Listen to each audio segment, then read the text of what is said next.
el presidente Daniel Noboa está cumpliendo un año en el poder y vamos a empezar a analizar las cosas que ha hecho y, claro, las que no también. Empecemos con el tema económico. Para eso está con nosotros el decano de la Facultad de Economía de la Universidad de las Américas, de Análisis Económico y compañero, Vicente Albornoz. Hola, Vicente, gracias por acompañarnos. No, un gusto para mí estar aquí. Así, una calificación sobre 10. ¿Cuánto en el manejo económico a Noboa? 7. 7 sobre 10. ¿Por qué tanto? ¿O tan poco? A ver, yo creo que hay que dividir el trabajo del gobierno de Noboa en dos, en la parte económica. Una, la parte fiscal, donde le pusiera un 8. Y otro, el resto de cosas donde le pusiera un 6. Por eso llego al promedio de 7. Digamos, el 7 es el promedio de lo fiscal y el resto. Vamos a la parte fiscal. El 8, ¿por qué se lo gana? Se lo gana porque logró poner en orden las cuentas públicas. O sea, el gobierno el año pasado tuvo un déficit enorme y además terminó el año, se acordarán ustedes, cuando se terminó el anterior gobierno, el actual gobierno recibió la caja fiscal con menos de 100 millones de dólares. Eso no puede funcionar un gobierno que tiene 100 millones de dólares para un gasto mensual de 6 mil millones de dólares, alguna cosa así. Entonces, no tiene ninguna lógica el manejo económico de esa manera. Entonces, logró recuperar las cuentas fiscales.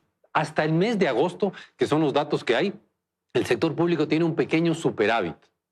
Eso significa que hasta agosto el gobierno ha gastado menos de lo que tiene de ingresos. Esa es la buena noticia. La mala noticia es que los últimos 4 meses del año, septiembre, octubre, noviembre y sobre todo diciembre, son de pocos ingresos y muchos gastos. Es seguro que vamos a terminar en un déficit en el año, pero ya no va a ser tan grande como en el año pasado porque los primeros 8 meses hay un superávit. Ahora, ¿por qué es tan importante el tema fiscal? ¿Por qué es tan importante ver que el gobierno esté financiado? Pues porque el gobierno es el actor económico más grande del país. Y si el actor económico más grande del país está desfinanciado, entonces se atrasa en todos sus pagos, llega tarde a todo lo que debe pagar, no tiene plata para pagar cosas distintas. ¿De dónde se saca dinero para la emergencia eléctrica? ¿De dónde se saca dinero para apoyar en los incendios? ¿De dónde se saca dinero para seguridad si es que no tiene sus cuentas financiadas? Entonces era muy importante arreglar este tema fiscal, porque además...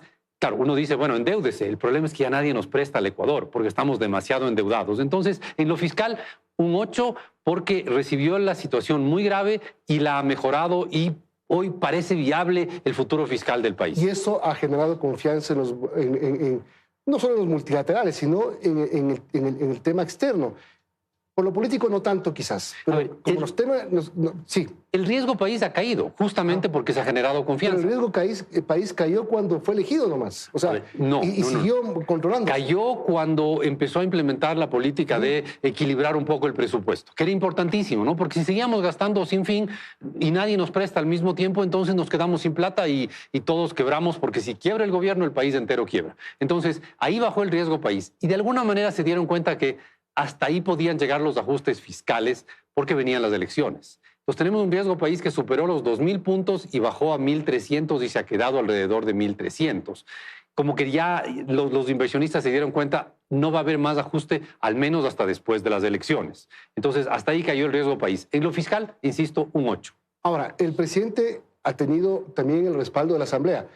En el inicio, sobre todo, y aprovechó para sacar cosas importantes, como su reforma tributaria, como el incremento del IVA, es decir, varias cosas que le sirvieron para fondearse, si es que cabe la palabra. Eso fue absolutamente clave. Sin la reforma tributaria, sin el aumento del IVA, que a todos nos dolió, no había acuerdo con el Fondo Monetario. Y si no había acuerdo con el Fondo Monetario, no había plata para financiar el gasto de este año, porque... Lo único que le quedaba al gobierno es comerse los ahorros del central, alguna cosa así que hubiera debilitado enormemente al sistema financiero y a la estabilidad de la dolarización.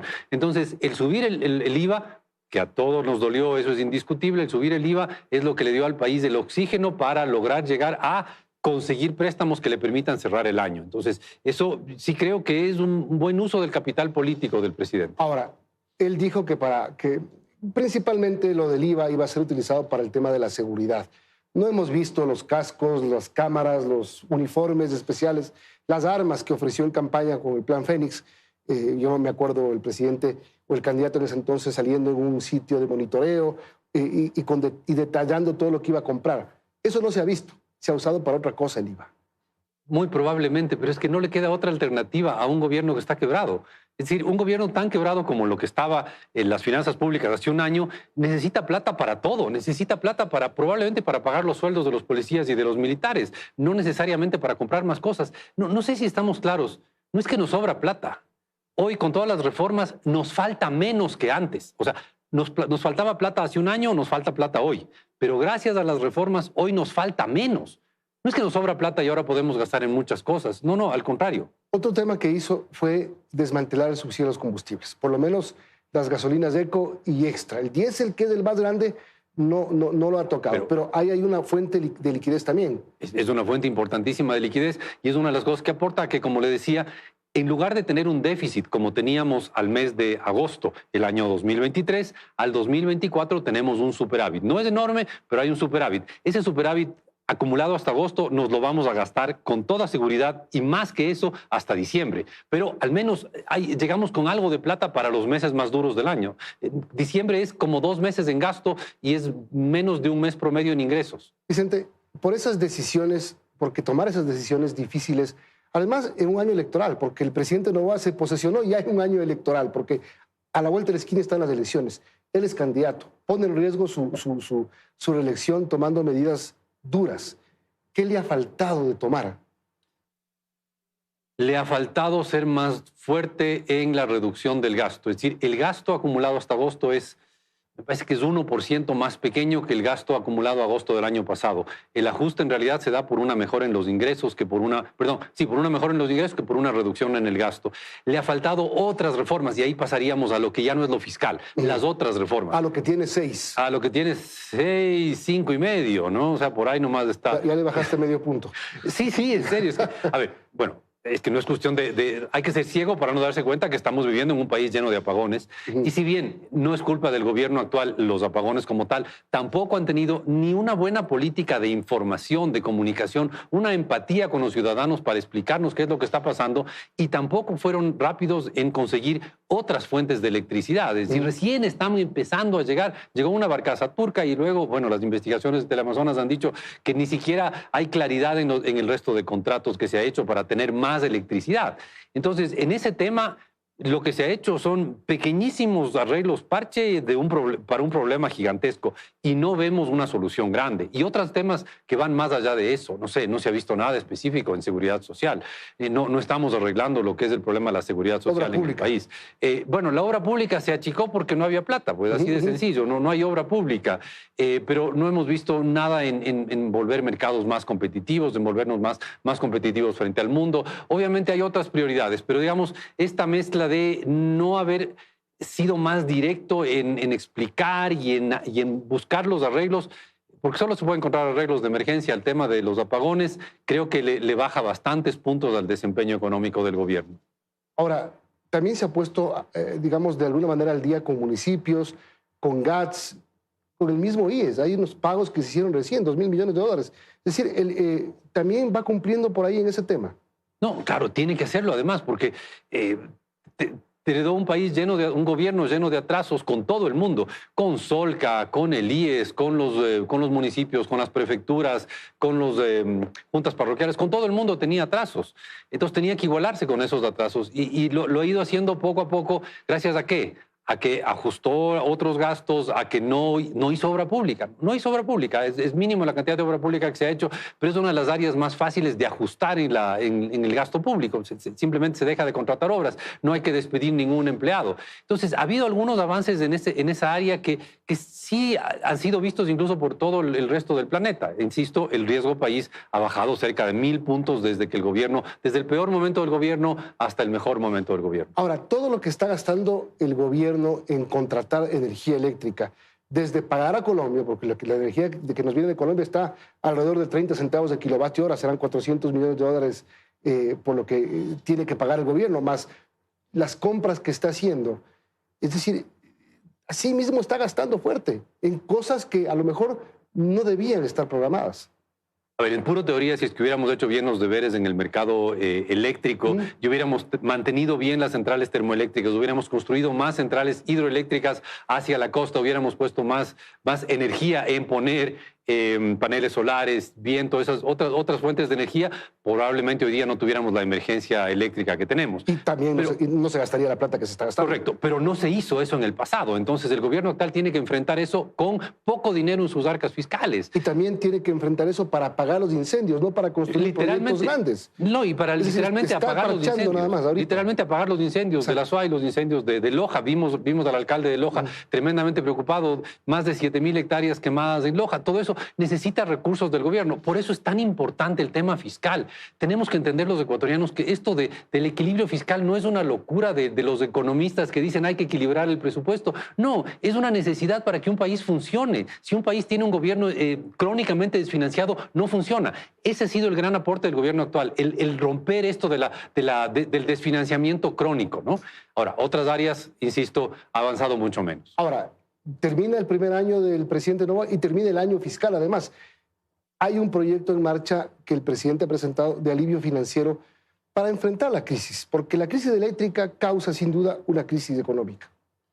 Sí, hay un plan, pero yo creo que ese plan es más que nada el siguiente capítulo, es más que nada el tema de las elecciones que vienen. Las elecciones son la primera semana de febrero. Están aquí, o sea, ya mismo se acaba noviembre, diciembre es un mes que no existe, enero y febrero y ya estamos en elección. Algo económico tendrá que hacer para ganar voluntad política. Yo no creo que pueda hacer mucho en lo económico. ¿No puede bajar el IVA? O sea... no puede. ¿Qué pasa si es que en enero dice el presidente, voy a bajar el IVA al 14? Para ganar unos votos también, ¿no? Podría hacerlo, pero sería un grave error hacerlo desde el punto de vista económico. No estamos en esas condiciones. Además, yo no creo que eso le dé muchos votos, porque la gente va a decir, oye, se volvió populista de un día para el otro, se estaba haciendo las cosas bien y de golpe ahora se volvió un populista. ¿Dónde está el señor que quiere arreglar las finanzas del país y sacarnos de este desfinanciamiento crónico? ¿Dónde está ese señor? No creo que debería bajar el IVA. Ahora, si lo hace además, tendríamos un problemón con todo el financiamiento que debería llegarnos del Fondo Monetario, del Banco Mundial, del BID, etcétera, que el rato en que vean que baja el IVA van a decir, oye, ¿qué país es este de gente poco seria que me sube el IVA, me baja el IVA? No tiene sentido. Solo les pido confirmarme si es que vamos a tener contacto con el CNE o puedo hacer un par de preguntas más a Vicente.